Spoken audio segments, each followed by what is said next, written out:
बारामती विधानसभा मतदारसंघ हा अजित पवार यांचा बालेकिल्ला आहे। या बालेकिल्ल्यामध्ये अजित पवार 8 वेळा विधानसभेला निवडून गेले आहेत। सध्या उपमुख्यमंत्री अजित पवार हे राष्ट्रवादी काँग्रेस पक्षाचे राष्ट्रीय अध्यक्ष आहेत। यामुळे त्यांच्या मागे मोठा व्याप वाढलेला आहे। त्यांचा राजकीय वारस म्हणून दोन्ही मुलांपैकी एका मुलाला निंबूज जिल्हा परिषद गटामध्ये उभा करावं अशी मागणी शेतकरी नेते सतीश काकडे यांनी उपमुख्यमंत्री अजित पवार यांच्या समोर मांडली। यामुळे उपमुख्यमंत्री अजित पवार आपल्या मुलाला जिल्हा परिषद निवडणुकीमध्ये उतरवणार का याकडे सर्वांचं लक्ष लागून राहिले आहे। दादा, माझी आमच्या गावाची आणि पंचक्रोशीतील बहुसंख्य लोकांची इच्छा आहे की ह्या वेळेला तुमच्या दोन्ही पोरापैकी एकाला तुम्ही इथनं उभं करा। तुमच्या मागं वारसा दादा चालला पाहिजे।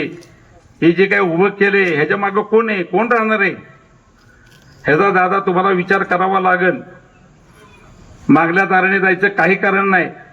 फक्त तुम्हाला एवढं मी सांगतो की दोन्ही पोरापैकी जर का तुम्ही कुणालाही उभं केलं तर मला वाटत नाही कुठलाही विरोधक उभा राहील। आणि जरी उभा राहिला तो बिचारा तरी वेळ आली तर त्याच्या हातापाया पडू आणि त्याला माघार घ्यायला लावू। कारण त्याच्या मागे कारण आहे, लक्षात घ्या। तो नेता जर का इथनं निवडून दिला तर दादा माझा काही विषय सोडून द्या, पण खऱ्या अर्थाने गोरगरिबांना इथं न्याय मिळणार आहे। सुनित्रा ताईंना जो बारामती तालुक्यात जो धक्का बसलेला आहे त्याचं मूळ कारण हे आपल्या तालुक्यातले जी काही नेते मंडळी ती तुम्हाला माहिती, ह्यांच्यामुळं ती नाराजी ताईंच्यावर ओढवली गेलेली। ती जर का दुरुस्त करायचं असेल तर हे दोन बारक्या नेतेपैकी कुणाला जर का तुम्ही उभा केला तर तुमच्या मागे आता राज्याचं काम सुरू झालेलं आहे। उद्याचं तुम्ही मुख्यमंत्री होणार आहे।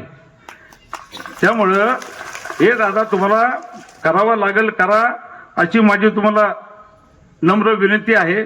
आणि त्याचा फायदा परत दादा तुम्हाला सांगतो आणि लोकांना सांगतो की ह्या दोन मुलांच्यापैकी एक जिल्हा परिषदचा आला तर तळात तो वर जाईल, त्याला माहिती मिळेल। आणि माझं वैयक्तिक म्हणजे 2029ला त्याला उभा करा, तुम्ही उभा राहू नका।